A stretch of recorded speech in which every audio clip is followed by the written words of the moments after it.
Come ring in the new year in Denver. Celebrate with parties, champagne toasts, live music, and dazzling fireworks. Plan your celebration and find great hotel packages at milehighholidays.com/NYE.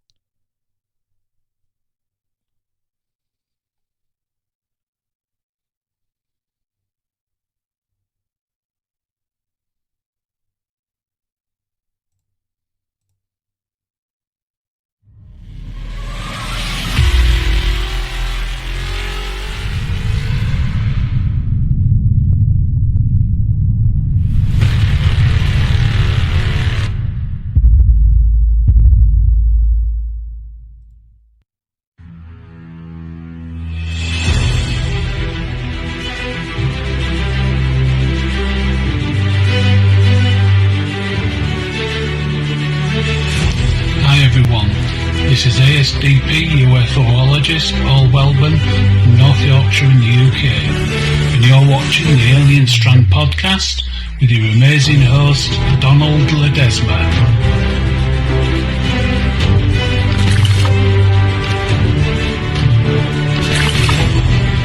AlienStrand.com, the official website.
Hi, everybody.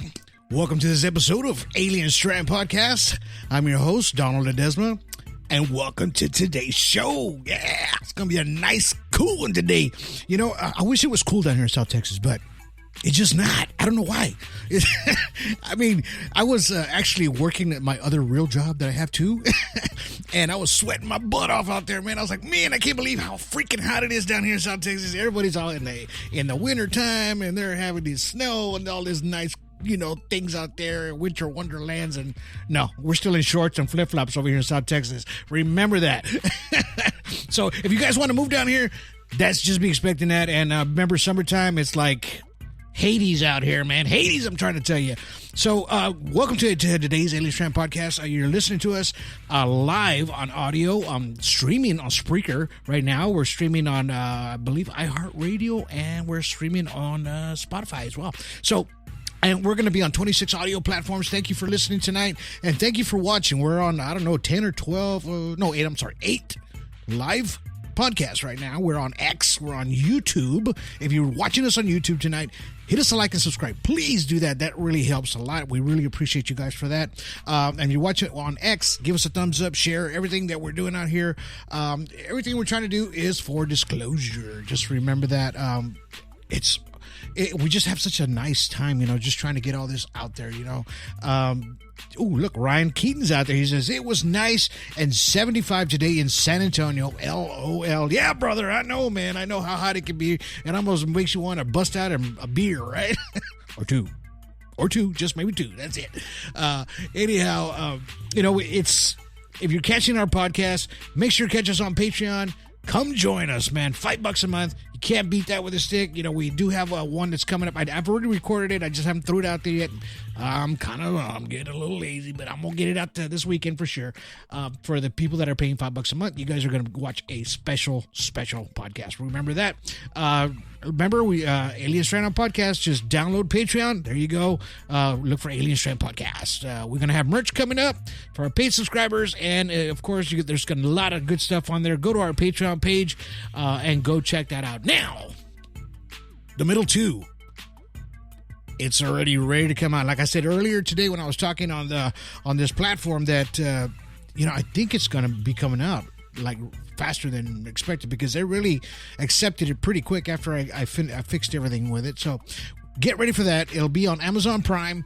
You guys will be able to check that out. It'll be for sale, so you guys can rent it or buy it if you want. All right. So, if you buy it, it's yours, man. You get to keep it. It's yours, just like the DVDs back in the day and all that good stuff, right? So, just remember our past podcast. If you checked it out, it's called The Third Kind. I talked about how things from the past may have coincided with us, maybe have helped us with our DNA structurally. The extraterrestrials, things like that. And I was able to kind of break it down a little bit, make you think just a little bit of what may have happened 300,000 years ago. Right? So I was able to talk about that just a little bit on this past podcast. Catch it on YouTube on all of our platforms, 26, 27 platforms. You'll see it out there. Castbox, Deezer. We're all over the place, man. But thank you for listening to this podcast. It's really doing really, really nicely. So remember, the middle two is going to be coming out soon. Man, we can't wait. Right now, I believe it's not on. We have the middle part one. It's out there right now, but it's actually, I just found out today, we're on 10 live channels right now as of today. So we are actually on 10 live channels now. Hoopla, Rewarded, TCL, Tubi, Amazon Prime, Thrills TV. We are on Apple. We're on Apple TV as well. So if you have Apple TV, you can actually look for the middle Cascadia Guides. You'll find us there as well. All right, go check that out. Also, let's see, what else do we have? Oh yeah, man, I forgot. The middle. What? It's for free. I'm telling you, man. We put it on YouTube. Go check it out. Before I shut it down, I was going to shut it down, but Terry says, keep it on a little bit longer. My sister said, yeah, keep it on longer. I think, you guys need to watch this film. So go to our YouTube channel. Go to Alien Strand Podcast YouTube channel. Hit us a like and subscribe. The movie, the whole movie, the documentary is on there, the middle. Go check it out. We got it on there for free. Just get us a like and subscribe, and that would help us go a long way as for that. All right. Also, the middle tetralogy, right? That's exactly what it is, because we have the middle one, we have the middle two, the visitors, we have the middle three, consequences of contact, and we're gonna have the middle four coming up. All right. So get ready for all of these that are going to be coming up pretty soon on all your streaming platforms, on your televisions. All right. Please. Thank you, guys. Thank you for all the support that you've given us for this film, all right? And the films that are to come, because they're good. They're just going to give you so much information on everything, right? Follow us on Alien Strand Disclosure Project. Remember, there's no I in team. It's all of us all together as a team. And, we all try to work together on getting all the information to you guys as much as possible, all right? So, I've rambled enough a little bit. I want to talk to Mr. Terry Lynch. I'm going to get him on right now.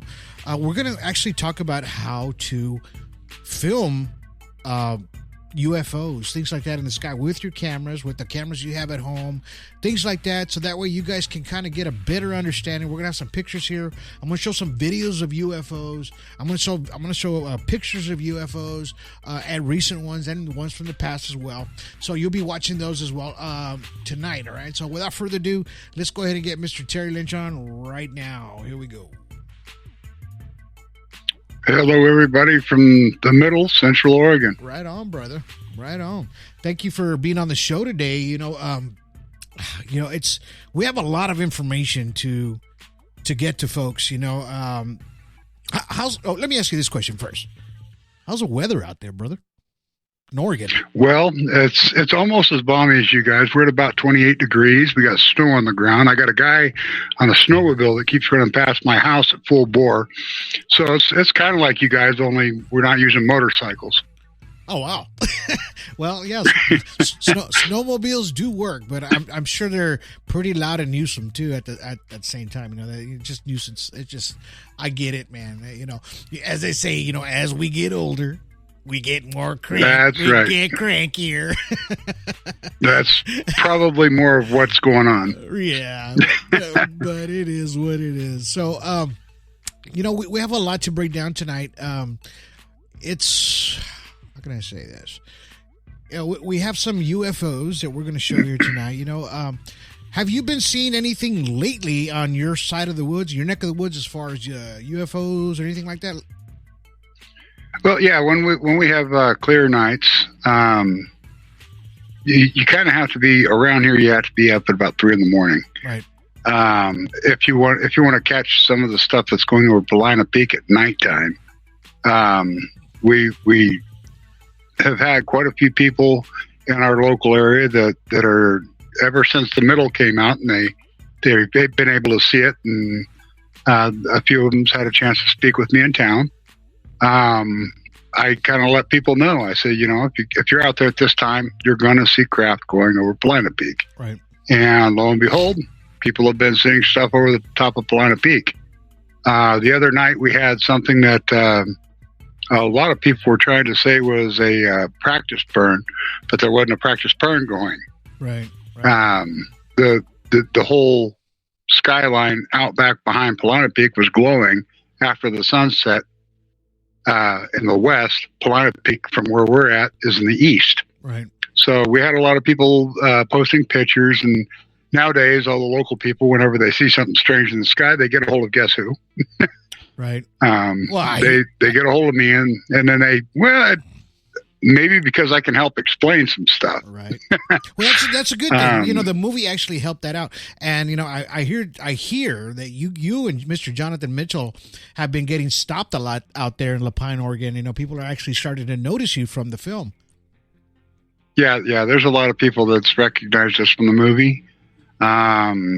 It all the way into Bend, Oregon, it's the same. We get stopped by a few different people there.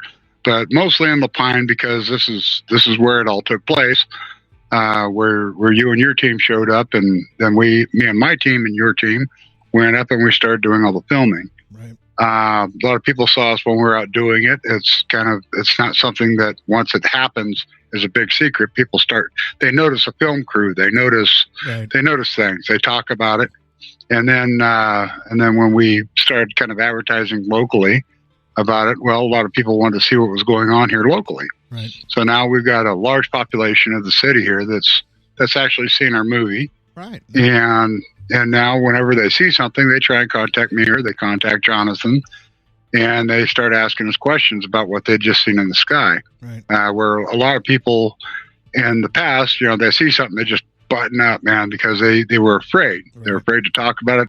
They're afraid they're going to be called somebody who wears a tinfoil hat or whatever. Exactly. With everything that's happened recently with the governments of our country and other countries, and disclosure, it's loosening up. It's loosening up. Right. People are not as much afraid to talk about it anymore. Right. And we're getting a lot more reports. We're getting a lot better reports. And you're getting more of a mass report of something that you see in the sky. Well, now more than one person has seen that, and they want to talk to you about it. Well, if people don't know who Jonathan Mitchell is, if you watch the film The Middle, he's the guy that was on that edge of that cliff stacking up all those rocks, and it was kind of like a nail biter. I was biting my nails, and I was up there filming it, right? So, but anyway. Yeah, I wouldn't have went over there myself. If I say I'm kind of mountain goaty, well, he is a mountain goat. Oh, I know. He had no fear. Him or his son had no fear on that edge, man. I was like, oh my God, I couldn't believe it what I was watching or witnessing. But yeah, I said, you know what? I better film this because people are not going to believe it if I don't film it. So luckily I did. Now, let's talk about some UFOs, because today we're going to talk about how to film a lot of these crafts up in the sky that you're seeing, not just in Lapine, and all over the world or all over the United States, anywhere. I mean, for anyone that are able to do this. Now, I'm going to show this image first of all, and we're going to talk about this real quick. Now, this popped up on my feed today with Nancy Timms today. She actually posted it up, and I had to throw it out there. This was an actual photo of a UFO craft in 1961 Taiwan, taken by Wang Xiling in Tisang City. It says this was the first known photograph of a UFO in Taiwan. Photo courtesy of Tufo. Actual to UFO investigator Ho Xingjang. I'm sorry. It says there has been 15 recorded sightings where this photographic evidence suggests that extraterrestrial objects have traversed the skies above Taiwan. Says the earliest of these pictures were taken in Tisang City in 1961. UFO photographs date back to 1911 in the China proper. So the picture that we're seeing here is in black and white. It's up in the sky. It's like really good photo, man. That's why I was like, oh my God, I got to share this, man. Now that's amazing. It's it's in the cloud, just like barely hovering, like right below the cloud, and there's a dark. It almost looks like a halo in the sky in a sense, but there's a dark black circle underneath it, which is I guess the bottom part of the craft.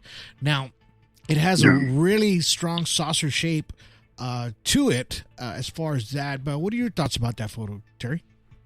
Well, that black portion underneath the bottom would be the magnifier or the amplifier for the shooting down the magnetic flux tubes that go from the craft down to the ground, which is what's giving it its it's called quantum levitation. I've mentioned it before. Right. But that portion right there. That's where the business is being done to make it do this quantum levitation. That is just a remarkable craft for 1961. What a picture for this is. I like myself when I go into. We'll probably be going into this a little bit later. I use a Pixlr. Right. And when I get into it, I tend to use black and white or negative. I go to the negative. Right. And you can really bring things out when you're using certain filters if you go to the negative. And this right here is a beautiful. Somebody got just a priceless shot here. You can clearly tell that it's a larger than that black spot. Yeah, it's huge. I mean, you could tell this craft is huge. The amount of energy it's putting out too to make the outer portion like this. Right, exactly. And this is in 1961. So you're looking at standard cameras back in the day. They just had, a couple of speeds. It was actually, you control the speed by just a manual turn on it. There's the shutters. And that was it, just to get a photo like this. Now, I'm sure, it's got a nice zoom in on it, but I'm sure whatever camera they used, it was a decent camera back at that time in 1961. So, and to me, of course, there was no cell phones and stuff. So it had to have been a nice camera, like a Minolta, maybe something like that, that would take a good photo, and just to bring out the textures the way it did. In other words, it has a lot of bit to it. You know what I mean? You bet.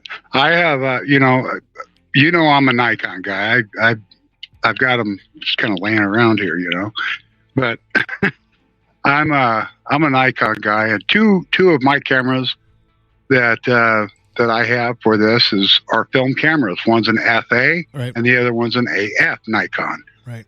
They're both film cameras. You still load it up with the same stuff. You load film into it, and it gives you almost a more clear shot of pictures when you've got the right lens and you're doing everything correctly with it. Right. You can take some absolutely remarkable pictures. If you're lucky enough to catch something like they did with their film camera. You have a tool. It's an older tool, and it's what people used to use to get these things. If you look at any of the old black and white pictures, not any of them, Some of them. Right. There's pictures with cowboys sitting on their horse, and there's a UFO up above the guy. There's pictures of what they call the Foo Fighter. Right. These are pictures that are taken out of like World War II, and these guys were in their airplanes, flying squadrons that were moving along, and they've got Foo Fighters flying with them. The Foo Fighter never got involved in the fight, but it always was observing. These things would follow around the different air battalions, be up in the sky. They'd be getting ready to go in for Germany or something like that, or fighting against Japan, or Japan coming up against us, or Germany coming up. They always had these things in the skyline. They always saw them. They were always way too busy to try and investigate what that is, because they were trying to prepare themselves for battle. Right. So they had them, and they got pictures of them. And I've seen those. Those are so cool. I think Anibal always posts those up, as well as Mr. Paul out there. Well, he loves those old photos, man. Let me tell you. Let's talk about this photo here. So this one was recently posted on Alien Strand Disclosure Project. So this was taken in 1958 in Brazil. Of course, this was before 1961. And it looks like an ocean view with some rocks. And at the very distance of it, you can actually see a craft. And they start zooming in. But you can tell that this craft, UFO craft, is kind of rocking back and forth, because we have 3 separate photos of this craft.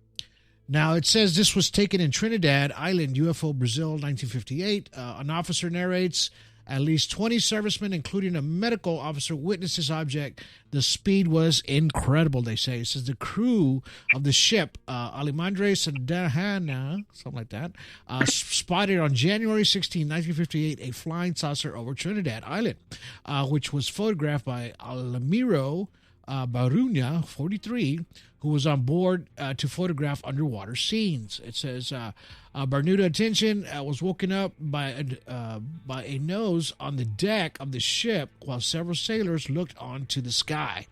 It says he picked up his camera and started taking pictures.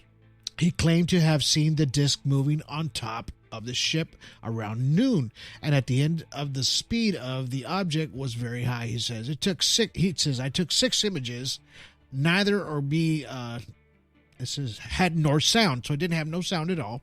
It says the film was revealed on board to authorities, released the negatives that only showed a small dark spot. Later at home, he continued to expand the film and managed to get a disc which appeared in the picture. Wow. So that's pretty much what we're seeing here.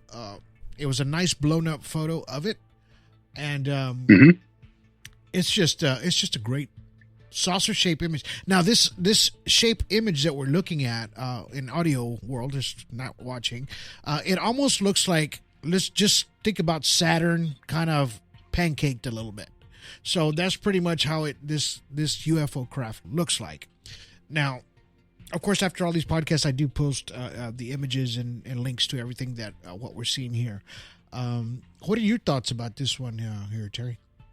This right here, when I see something like this, you got to realize that. Wake up at Holiday Inn Express to a can't-miss breakfast that's free with every stay. Count on all the hot, fresh coffee you need and an incredible breakfast buffet that has something for everyone, like eggs, cinnamon rolls, and even hot, fresh pancakes with all the toppings you crave. Next time, do yourself a favor and stay at a Holiday Inn Express with a can't-miss breakfast that's free with every stay. So, when you wake up at Holiday Inn Express, you'll wake up happy. A part of IHG Hotels and Resorts. All aboard for your chance to win $1,000 every week until December 28th. That's right, $1,000 cash just in time for the holidays. To hop on board, just head to ChurchillMortgage.com and punch your ticket to the Churchill Express giveaway. Visit ChurchillMortgage.com for your chance to win big. This is a paid advertisement. NMLS ID 1591. NMLSConsumerAccess.org. Equal housing lender. 1749 Mallory Lane, Suite 100, Brentwood, Tennessee 37027. Capture life's moments like never before with Rockbrook Camera, Nebraska and Western Iowa's premier camera store since 1975. Rockbrook Camera is not just about selling you a camera. It's about helping you become a real photographer, recording your life and sharing it with others. Today's cameras are faster, easier to use, capable of shooting stunning video, and with film photography making a comeback, there's never been a better time to dive into the world of photography. Rockbrook Camera goes as fast or as slow as you want to go. You can try before you buy with camera rentals, or give that older generation camera in the used department a whole new journey. Find Rockbrook Camera, 1 block south of 168th and West Center in Omaha, 70th and Pioneers in Lincoln, and at rockbrookcamera.com. That's rockbrookcamera.com. Discover or rediscover your love of photography today at Rockbrook Camera. Great photography begins here. I like to talk about Earth rotation and the equator a lot. And this location is down by the equator. They're going to see more craft in this location. There's a lot more sightings in this location from the different governments and militaries. They see them constantly hanging out around their ships. I believe that those are trying to figure out what our capabilities are and what we're doing in the area. This in particular location is pretty close to the Bermuda Triangle. When you start saying Brazil, you're talking about going out and to this location where we're currently having it's a gravitational anomaly that's taking place just out off the coast of Brazil, and the gravity is a little less there. Right. Okay. We have less gravity at this spot. It's been verified scientifically that we're having this anomaly there, and we're also having it on the opposite side over by Puerto Rico, or not Puerto Rico. Sorry, I'm trying to think of the name. Guadalupe, Mexico. Okay. The island on the other side, on the Pacific side. Right. But we have these two locations where we're having this gravitational anomaly, as well as you have all these big sightings of craft still today. You still see, if I were to go down there with my cameras, I guarantee I'd come back with several different craft footage, all kinds of stuff of different things. Right. There's other people that know how to do what I'm talking about, namely the ones that have taught me. However, whenever you're in this location, what's going on is the Earth's spinning one way, and it's 1,000 miles an hour is how fast the Earth is spinning in that location. Right. So when these things do what's called the quantum lock, they'll lock into a position and they stop, and they're actually moving with the rotation. Right. These craft, when they let go, bam, what happens is they let go with the magnetic flux, the Earth spins, the craft stays put.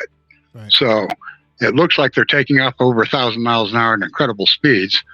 And what they've simply done was just let go of gravity. Well, and it helps too. And it does. It's the spin helps. It's like the spin helps with propulsion. Right. All right. Well, for them. So we have this video that I'm going to show real quick. I don't know if it might have some sound to it, but it's not very long. It's going to be a craft that somebody caught in the sky. And now watch this video. It's going to have just the strangeness of this craft. It's kind of zoomed in. So let's go ahead and watch this now, and let me know what you think.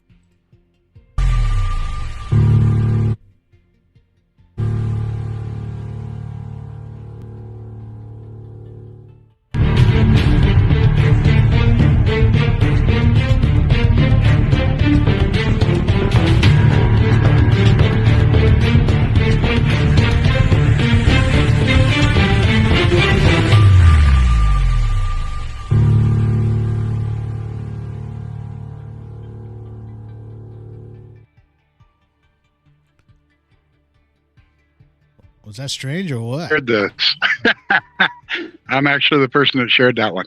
Okay, so that's kind of funny. But okay, so what we're looking at in audio land is a craft up in the sky. It's almost like a circular ball shape, but it's got a bunch of lights around it, and there's one only spinning in the middle. There's like satellites that are just spinning in the middle, and then you have a flashing light that's kind of, it has a different pattern in the front that's kind of blinking as well.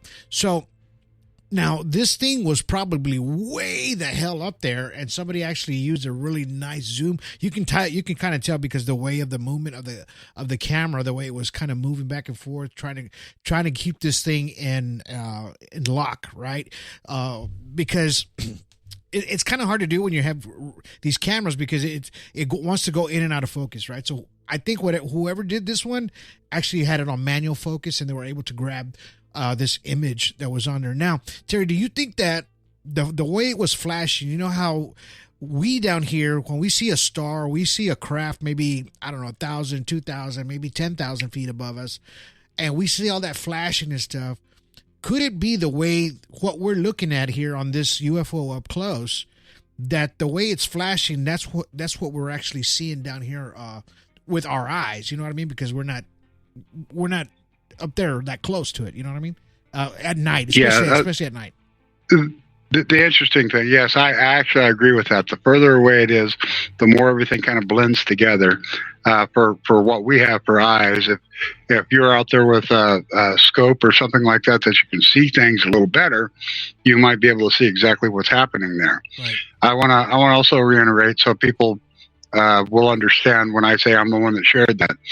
I'm the editor for the Danish space program.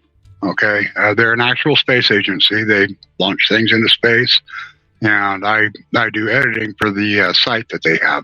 Now that's why when I say I shared that and it comes up, and you'll look and it says Danish space program, you'll realize I'm the guy that made sure everything happened there.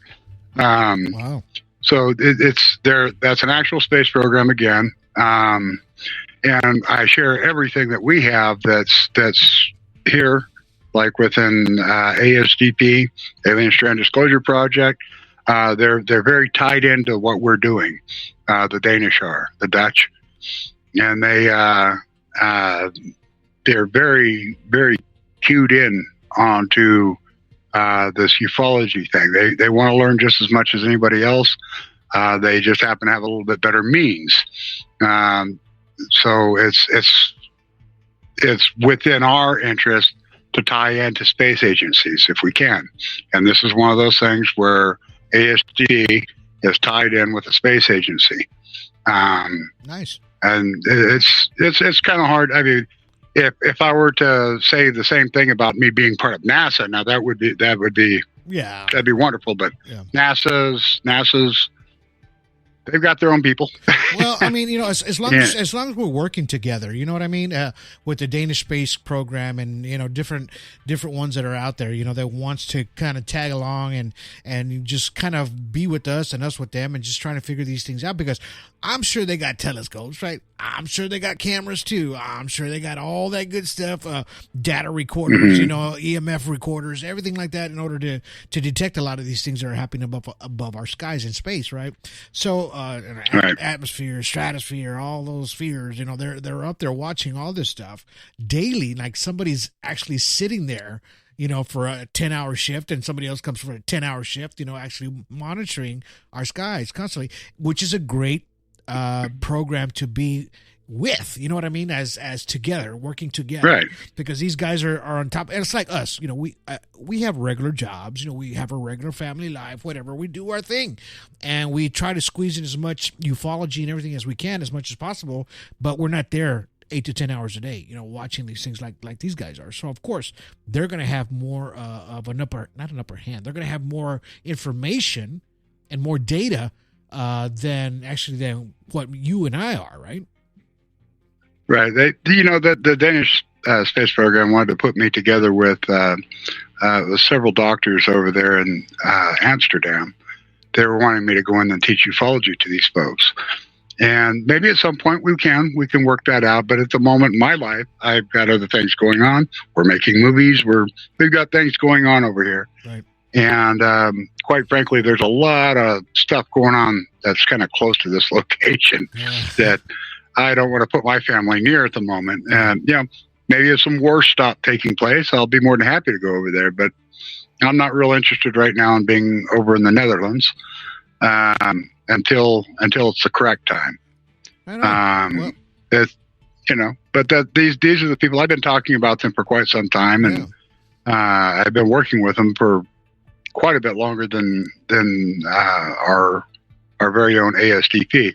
Right. So this is something that may be further along in the future. You might hear about me taking off for Amsterdam and going to work to put together a group of ufologists out of some doctors that they have over there. Right on, and that's awesome. So let's go ahead and talk about your camera setup that you use out there.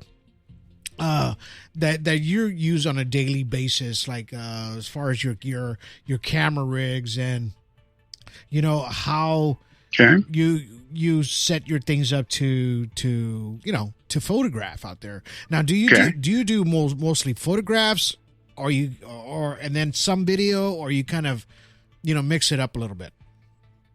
Actually, I mix it up quite a bit. If you look at the middle, oddly enough, the middle picture here, you'll see that I've got a Nikon. That's a P80. I got a P500. And this is moving from this way. And I have my D3200. I have my AF and my FA Nikons that are up to the very far side. They're together. They're both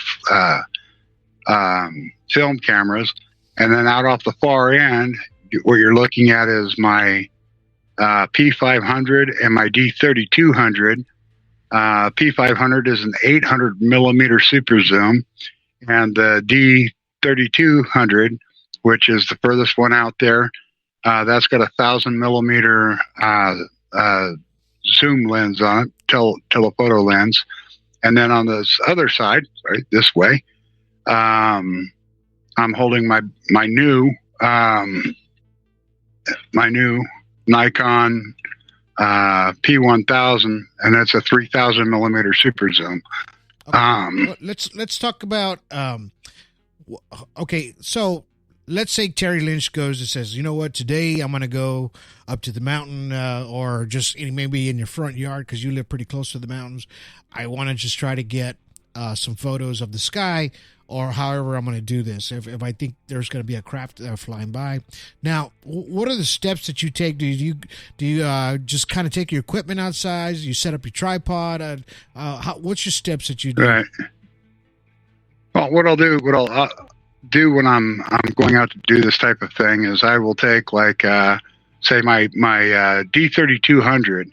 That 1,000 millimeter lens will only operate on the manual setting. Okay, but with it, I can video. So what I'll do is I'll take that and I'll get myself set up on a tripod. Everybody gets a tripod, and I'll aim it. And what I'll do is I'll try and locate myself air traffic that's going by. Right. And I look forward to finding jet streams coming off the craft.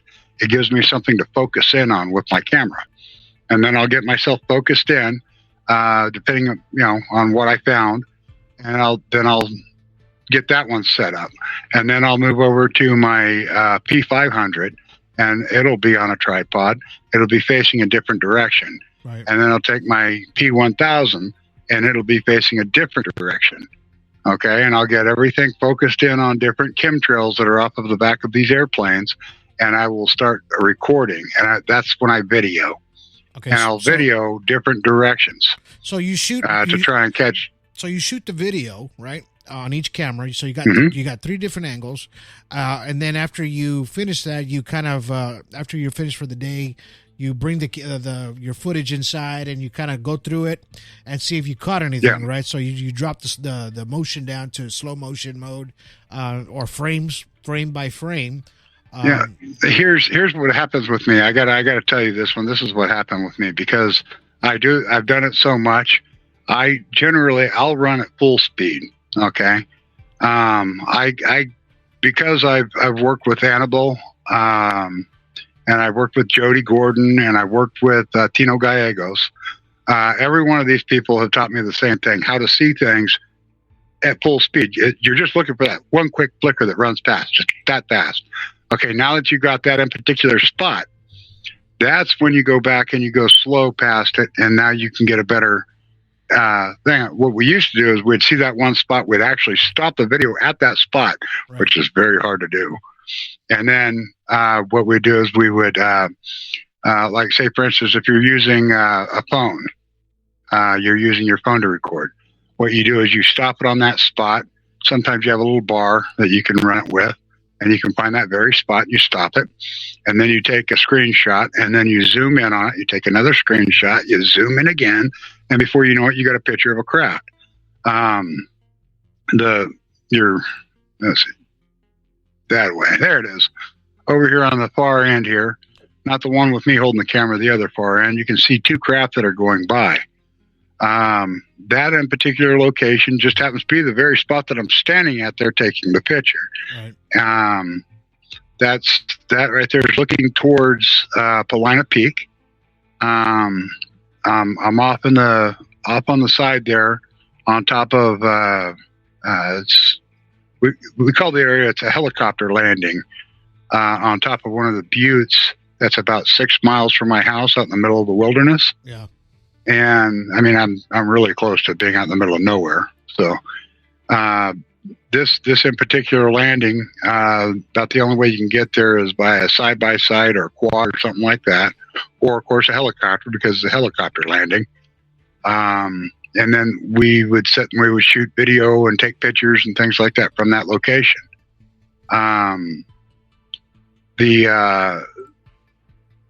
The location that we're at there, I have a good kind of a 360 around me, and I can see a lot of the Cascades from there. I'm a lot lower now than the Cascades, of course, Right. but I'm inside of this big valley that I can see a long ways around in from that location, and that spot gives me a good vantage point where I can set up tripods, and I'll usually take 3 or 4 cameras with me when I go out there. And I'll even use my phone while I'm still doing that. I'll take my phone out, and I use my phone a lot. The cameras on these things are actually quite amazing on a Samsung or an Apple. They're pretty good cameras, good quality picture, good video. Now, whenever you got the Nikon, there is something you can do is you can speed up the that's the armature, the eye in it, you know. And what you do is when you speed that up, it gives you a slow motion effect. I do that to some of my cameras sometimes, and I end up getting some really good stuff by doing that. Yeah. So that's another thing is you get a good slow motion effect out of the Nikon if you raise your shutter speed. Shutter speed. Yeah, you raise your shutter speed. So a normal, if you're going to take a normal photograph, that's usually like a 24 or 30, whatever. If you raise it to 60, you got a better rate of slowing it down. And if your camera can do 90 or 120, that's even better on your shutter speed. Now, when you raise your shutter speed, what happens is your image starts getting darker, so you have to open up your iris a little bit more. Your iris, the iris a lot more. You Yeah, have to open it to get the light in because it's going so fast. It's like taking hundreds of pictures at the same time. That's basically what it's doing, but on your processor, right? So, but if it goes, that's like a 24, and you got 90, and then you got 120. Right, so it's doing it so fast that you can actually slow the image down at 120 or 90 or 60, and you can actually grab that image of a UFO. Now, speaking of decent cameras and good videos, I'm going to show this video that Anibal shared the other day. I think it was yesterday or today. I can't remember. I think I saw it today. Yesterday. By the way, Annabelle uses Nikon P1000. Yes. And he also has, I think it's a D3500 is what his full spectrum is. Right. So he's using Nikon as well. He's the one that sold me on Nikon. Just so everybody knows, Yes. Annabelle's Nikon too. That's right. So we're gonna watch this video here real quick. I think it's in Japan on this one. So it's up on top of a mountain, and we're gonna see this orb that's floating there in the center. It's not the sun, it's not the moon. It's an actual orb that's floating right there in between the mountain. Let's check this out, and then I'm gonna show a video of Anibal breaking it down in a different spectrum, so people can know how we do these things. Here we go.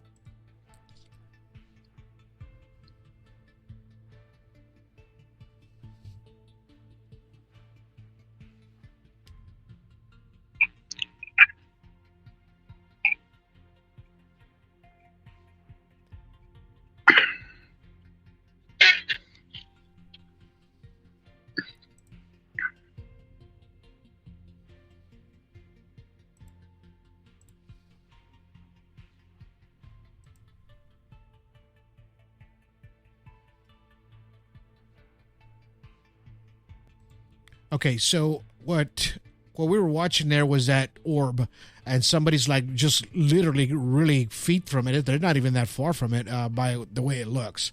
Now, and that's going to be your normal image for the people in audio world. It's kind of hard to picture this, but just kind of a mountain and like in a valley, and you're seeing this orb like pretty close to this person that's actually taking this video. Now, Hannibal breaks this up into a spectrum that you'll be able to see the orb a little bit better of what it is, right? The electronic magnetic field from it. So I'm going to show this just real quick so you can see how Hannibal did this. Okay, so here we go.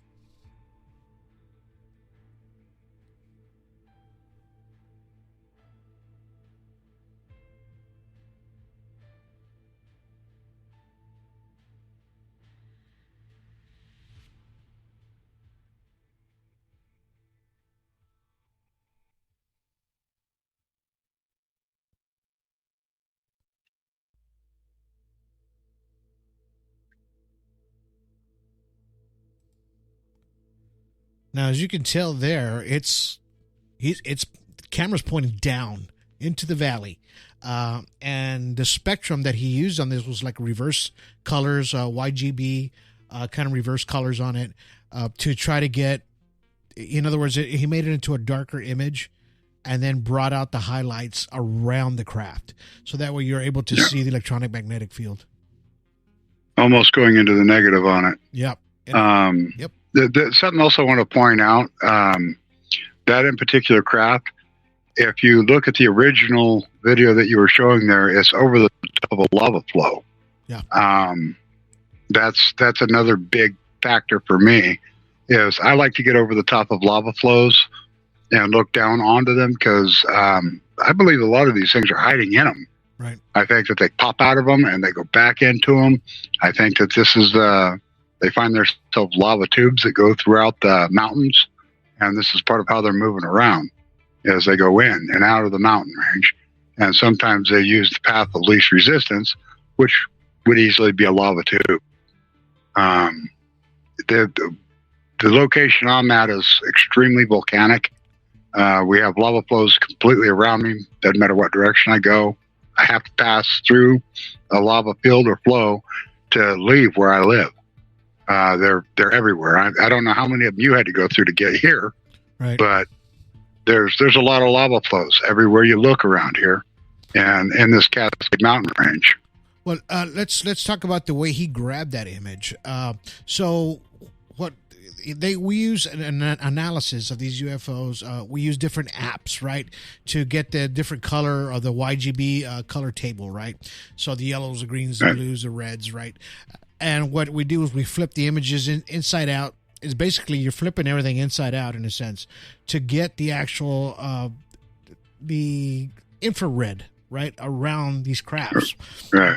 So this particular craft is one that Heather grabbed, right, up in Arizona. How long was Neil Armstrong actually on the moon? When did Europe start speaking English? Did Marco Polo really go to China? CuriosityStream is the streaming service for all things history, plus science, wildlife, and more. What's the real story behind the Mona Lisa? We've got that. What caused the collapse of Rome? We know. Where did we find mankind's earliest ancestor? Come find out. For the holidays, give the gift of curiosity with 25% off gift cards for your curious cohorts. It's holiday shopping season at curiositystream.com/gift. Hi, Barbie. Hi, Barbie. Hi, Barbie. I'm Margot Robbie, and I play Barbie. And I'm Ryan Gosling, and I play Ken. Max is now the exclusive streaming home of Barbie. So cool. And the Max with Ads plan is included with your Cricket $60 unlimited plan at no additional cost. Log in with your Cricket username and password to experience Max on all your favorite devices. This is the best day ever. It is the best day ever. Don't miss Barbie, now streaming on Max. Phone plan streams in standard definition. Programming subject to change. Fees, terms, and restrictions apply. See cricketwireless.com for details. It is Ryan here, and I have a question for you. What do you do when you win? Like, are you a fist pumper, a woohooer, a hand clapper, a high fiver? I kind of like the high five, but if you want to hone in on those winning moves, check out Chumba Casino. At ChumbaCasino.com, choose from hundreds of social casino-style games for your chance to redeem serious cash prizes. There are new game releases weekly, plus free daily bonuses, so don't wait. Start having the most fun ever at ChumbaCasino.com. No purchase necessary. VGW. Void where prohibited by law. See terms and conditions. 18+. Yeah, her and her family were coming in for a vacation down in Arizona. They were kind of doing it's just they call it a holiday anyway. She had let me know that she was going to be coming over from Scotland. She lives over in Scotland. Anyway, when she was getting ready to take off, her and I went through kind of a crash course on ufology, and it was my very first ufology student. She's the first person I taught how to do things. After, of course, Annabelle and Jody and Tino taught me. Right. So I taught her, and I knew that she was going to Arizona. She stepped outside of her hotel room. She was actually in the city of Tucson, and she stepped out onto the staircase or the front, like landing at the front door of her second story where she was at in the hotel. And she had only been videoing for about 10 seconds before she got two of these craft. This in particular craft, the white one there. She had two of them shoot past her at full speed. And what I had told her to do was you have to set the camera up on a tripod, and you aim it in one direction, and you let the craft pass in front of it. You don't go looking everywhere for it, or you'll never see it. Right. If you leave the camera steady and you're pointing the camera out in one direction, the craft will go past the lens, and you're not doing all the work moving this thing around trying to find a UFO. The UFO goes right past your lens. And now, this was a full speed one. This is before I knew anything about slowing things down by speeding things up. So I was looking at it real close, and I saw this little flicker go past, and I stopped it. This was all done with a cell phone at the point. Right. And I stopped it. And then I did a screenshot, and that's the screenshot that you see there after I brought it up a bunch of times. And then over here on this other side where you see the red, well, that's when I took it over to Pixel. I took it over to it, and I believe I used that in particular one was it's called Atomic. Atomic is what it is. Yep. Yeah, and I used that, and it shows all like the power sources that were inside of this craft that were going past them. Now she had two of them that went past her that looked identical. Wow. That in particular type of craft, I like to call it the Bobcat of UFOs, because those things will pick up rocks, they'll do all kinds of stuff, and they'll move stuff around, and they'll do things. Possibly what made pyramids. I don't know. You know, I would have had to been there. I'd have had to seen it happen. Right. But this is possibly what moved all these big damn rocks that we're always trying to figure out how they got there. So that's one thing. Here's one that I use. I use Pixlr as well, but I use an app called Easy Filters. Now, if you see it out there, it's called Easy Filters. And what I just used the middle one as an example. This is what you see when you open the app up, and then you can start changing, the colors of it, the depths, and all the saturation. You can add saturation, take it away, and it makes it into a green color or red color or a pink color. But you're able to make out like there's a power source in the inside. Now, if you notice in the very top two photos of this craft. Now, this craft was an actual zoomed out photo that you couldn't see nothing until I did the same thing as you did. I zoomed in and zoomed in and zoomed in, and then I kept cropping it until I got this image of a craft that was inside of a cloud, right? And then what I did was I started using Easy Filters, and I was able to get this image out of that one that we caught up there. Now, so the folks that are listening out there, this is almost like the best way to do it. Not just this app. There's Pixlr, there's V2 Art. There's a lot of different apps out there that you can use to analyze a lot of your photos. Even photos from the past. You can even look into those too. And those will work as well. I never really have an issue when I use these filters. It's all you got to do is sit there and work with it just a little bit. Right, and then you'll be able to grab it pretty. Do you have that? I mean, is that same with you there, Terry? Yeah. If you work with things, you'll be able to start finding things that you could you can just barely see that one thing. You move the screen back and forth, you see kind of a dot that's stationary up in the sky, right. And it's usually pretty far away when you see that. So what you do is you work your way in. You can zoom in with different stuff. Whatever your computer might do. or even your phone. You can use your phone to do this, and you can zoom in on these things, and you can take it over after you've done your screenshots. You take it over to one of these, and you can start finding things like I like to use the negative a lot. Right. I go into the negative because I can find details quicker with going into the negative. And then sometimes I'll use that. And there's one that's electromagnetic fields. That's part of Pixlr. Right. You can zoom in. You get you can actually see it's like an aurora type thing that's around the craft. It surrounds the craft, and that's an EMF. That's electromagnetic field basket, is what surrounds the craft. Sometimes you get lucky and you can see those, like the magnetic flux tubes going down. And that's also something that will also show up as part of the EMF. Right. I call it EMFF, electromagnetic field, flux field is what I like to call it. EMFF, electromagnetic flux field. And what it's part of the power source of these things. They not only is it holding up, what's holding it up is it's a resistance, like your magnets that are flipped the other way, and they're trying to cushion themselves and push back, and they give the resistance. Those are flux tubes. That's what's going on, is you're having a flux tube resistance. And these craft, that's another part of their propulsion system, is that they are pushing off of the Earth, right, as well as they're using Earth rotation. But think about how fast magnets flip. I've said it before. Magnets, when you try and do opposite poles on the magnets and you let it go, it'll flip really fast. And it usually flips faster than your eyes can see it. Right. That's part of their propulsion system. That's how their propulsion systems work. Let's talk about, here's another tool that you can use, which everybody has on their phones. It's called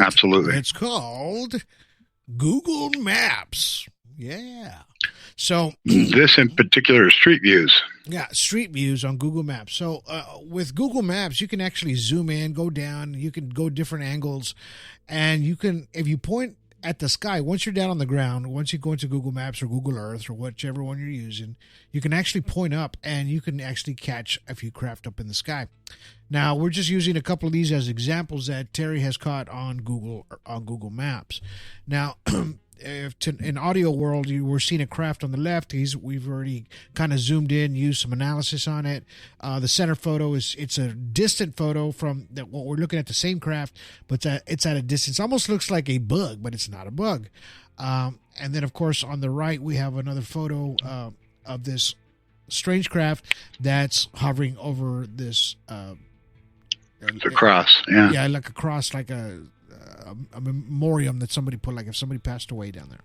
So, and this one actually has an EMF around this craft as I'm looking at the photo. So, I mean, this is a very handy tool, Google Maps. You can do anything. Just kind of remember, you can point at the skies, you can do everything you can, and you're able to get a lot of this imagery up on your Google Maps, right? So, you're able to do a lot of nice things with this, right? You can do snapshots with it, and then you can start actually, start analyzing it as you go, right? So, and that's just the best way to do it. Like I said, if you don't have knowledge of a lot of these apps, things like that, you can just use Google Maps. If you're good at Google Maps, hey man, you could do this too, right? This is exactly how all this works. This in particular one, I want to let people know what this is. First off, there's the Google car that drives down the street and they're snapping all the pictures. Yeah. Okay, they got a camera up on top of their car and they're just driving down the road. The people in the Google car had no idea this was going past them when it went past them. This is the craft that gave me, this in particular craft is the one that gave me 22 miles per second. The very first picture you see there is of the craft coming in, and it's off in the distance. The next shot there is of the craft leaving. Okay. And then the third shot in, that's of the craft as it's over that little cross. Okay, this with the other two pictures that you see there, those are the craft when it's throwing out what I tried to tell everybody at these things. They do counter steering. They use counter steering when they steer. And what's happening here is this craft is shooting across the desert, and then it comes to this spot. That's where there's the cross. That's what they're going to turn at, which in this case it was. It throws out a counterweight, and that's what you're seeing there. And you also see this in what they call the gimbal. The Navy calls the gimbal pictures. Right. It throws out a counterweight, and you see this little tail come out through the bottom of it. And what that's doing is it's locking a magnetic flux tube to the earth, and it's snapping itself, and now it's going another direction. This was all in one solid set of a frame. So there's 10 parts to a frame. This all took place in one frame. Wow. So there was two crafts in that one frame? It's all one craft.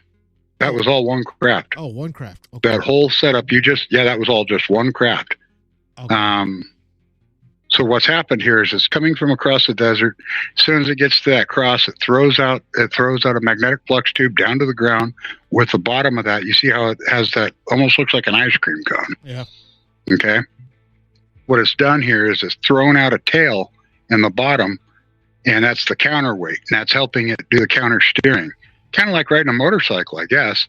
You can counter steer a motorcycle. You push or you pull to make the motorcycle pitch whatever direction you want, and you turn that way. Right. Well, that's kind of what they're doing here. Is they're throwing out a counterweight, and that counterweight's locking into the earth with a magnetic flux tube, kind of like an anchor. Again, it grabs it, it turns that craft instantly. Right. So it turns basically on a dime. To us, what we're seeing is it looks like it's moving on a grid. Okay. Right. Or using geometry. This is how they use geometry to turn. These crafts are doing a counter steering, and they're using a electromagnetic flux tubes to grab the earth and then lock in. So they're not, it's kind of like I said, an anchor, and it grabs onto the earth and then slingshots it in an L shape to the next direction it's going. Right. And we've seen this. If you see different things that the Navy's put out about this, they say that they're, when they're following these things, they're doing this right here around our airplanes, and they're moving and they're doing this like a box type turn, but it's a geometry is how these things move. And it's because they're grabbing onto, maybe out in the ocean, it'd be easier to say, but this in particular area that they're at is a ley line. Okay. That right there is in the middle of the Estrella mountain range of Phoenix, Arizona, right where they had the Phoenix Lights. Tino Gallegos has nonstop craft going over his place. John Edmonds, he's got stories, he's written books, all that stuff right there in that same location. Several other people have seen stuff. People have disappeared. Hello, it is Ryan, and we could all use an extra bright spot in our day, couldn't we? Just to make up for things like sitting in traffic, doing the dishes, counting your steps, all the mundane stuff. That is why I'm such a big fan of Chumba Casino. Chumba Casino has all your favorite social casino-style games that you can play for free anytime, anywhere with daily bonuses. That should brighten your day a little. Actually, a lot. So sign up now at ChumbaCasino.com. That's ChumbaCasino.com. No purchase necessary. VGW Group. Void where prohibited by law. See terms and conditions. 18+. Right there in that exact location. Oh, I know. that this was at. Wow. Now, what I want to let everybody know is you can be sitting at home, and you can be on your computer, you can be on your phone, and you can go down the street and use Google Street Views, and you can do a 360 turn. You're on Street Views, you can look all the way around, and you can zoom into the skyline and everything with Google Street Views, and you can go to any place that's considered a hot spot for ufology or UFOs. Say you just can't wait to go out and see Skinwalker Ranch. You don't have to leave your house. All you got to do is go to Street Views, and if a Google car had went down one of the roads down there, you can go inch by inch by inch, as you click forward and forward on Street Views, and you can do a 360 search of the skyline. This is something that I brought up before to other different ufologists in our groups to try and raise the interest, so people realize that they don't have to drive 2,000 miles or fly all the way around the world to go see a location if they want to try and investigate it. If the place has Google going through it and they've got street views, and let me tell you, you can go all the way through Peru, or you can go into Africa, or you can go into England, or you can go any place that Google has gone with their car to do this. Right. This is something that you can do from home. You can become a ufologist right on your phone right after we're done doing this conversation. Right on. You can start right then. And I'm going to also add, if people who are listening accept this little challenge, make sure you share it with ASDP, because this is part of disclosure. Now, there's other things that you can do. Google also has a satellite imagery where you can zoom in on top of stuff. Well, I can go over to the tip of Planet Peak here, and I found locations where I've got 3 spheres that are in a triangle formation going on the far side of Planet Peak. There's also another thing. Now keep that in mind. You can just zoom in and you can see what's kind of on the ground, but you can also see the spheres. Okay? You can see different types of craft this way. There's another thing that Google does. They have pictures of people that take pictures in different locations. They go to different location, they snap pictures, they got their wife going, hi, or, whatever. Right. Look in the background behind the wife, up in the skyline. You're going to find things. Just last week, I found something in a place called Leslie Gulch over in eastern Oregon, which is over in the Steen Mountain Range, and I found a perfectly good craft sitting right over the top of all things, a lava flow. So you can find lava flows with Google Maps, zoom in on the area, and if they just happen to have people that are doing touring there as a camper or whatever, they took pictures. Right. And you can zoom in on the pictures that's behind them, the stuff that's behind them. Google is a really extremely good tool for ufology. It is. I don't think Google meant it to be a tool, but it is a tool, and it's a good tool. Well, it's technology. And there's so much information, they can't get rid of it all. Yeah. I mean, they'll block out certain things on maps so you can't look down on stuff, but they're not going through every picture. They're not going through every spot, And until it's been brought forth, they don't even know it exists until a bunch of people talk about it. Right. So you're going to find more stuff by doing this, and this is a way that anybody can be a ufologist from home, and you'd be surprised at the things that you find. We had stuff off the side of Mount Shasta where you have this beautiful craft coming off, and these people were on I-5. Or the Google camera was on I-5 as they were going past. They caught it. Nice. They didn't see it, but they caught it. Right. And we shared that a few times, and there's Google has another street view where somebody went, I don't remember exactly where it was at, but they go down into the end of a cul-de-sac, and lo and behold, right over the top of the house, a perfect disc craft. Oh, Okay. Yeah, I've seen Some of that the one. islands down the Caribbean, same thing. They've got perfect disc craft going over the top of people that are sitting there having margaritas. Yeah. It's just, it's crazy. Right. It's crazy. Google is a great tool for people. Hell yeah. And you know what? They can call us too. Google, give us a call. Give us a call, Google. Give us a call. We'll teach you how to use your own tool. That's right. All right, Terry. Well, that's the end of our little extravaganza here. Thank everybody for listening today and chiming in a little bit and just kind of learning a little bit. Even if you're new to ufology, this is a great learning tool for you guys to just use, right? And the little examples that we showed you, things like that. It's a great tool, man, if you guys are learning. So, Terry, you got anything to say before we close out? I absolutely do. Disclosure starts with your story and respect. If you want to tell people your story, come to ASDP. Let us know what you've got. We'll respect what you got to say, and we'll investigate. We have several people all around the world, and we're looking forward to hearing your story and respecting what you have to say. Right on. Great. All right, brother. Well, we'll talk to you out here in a bit. So let's. Hey, man, it was just a great show today. A lot of information. I know it's a lot of information to bring in on 1 hour, but hey, man, that's all we get to do here today. All right, Terry, we'll talk to you here in a bit. Yeah. All right, guys. Hope you guys enjoyed today's show. It was very informative. Like I said, it has a lot of information for you guys to just use, on just your cell phones, your photographs, your professional cameras, things like that. If you got any questions, hit me up or hit Mr. Cherry Lynch up on Instant Messenger, and that way we can kind of help you out, kind of go through if you want like a one-on-one, and we'll show you how to do it with your cell phones and your apps, things like that. Also, we have Anibal and we have Jody Gordon out there and Chris Hamill. I'll be glad to show you how to do things as well. So, but I'm glad you guys stuck around today.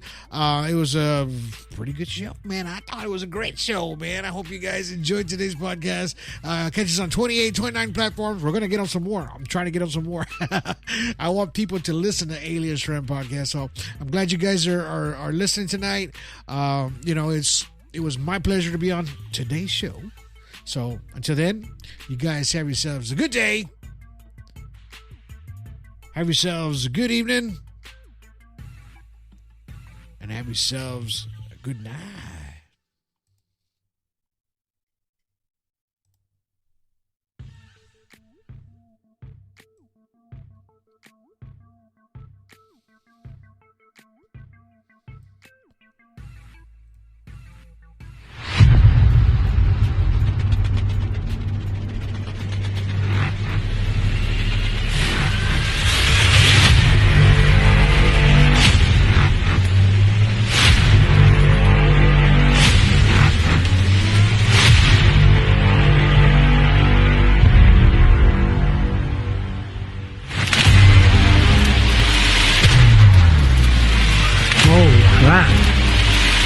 I believe it was 5 separate craft.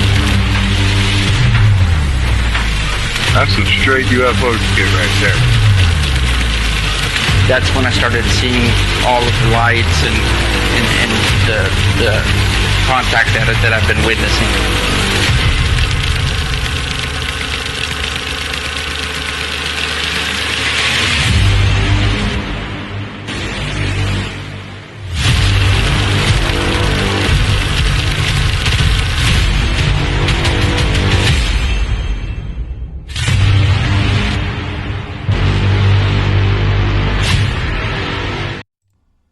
Alien Strand Podcast.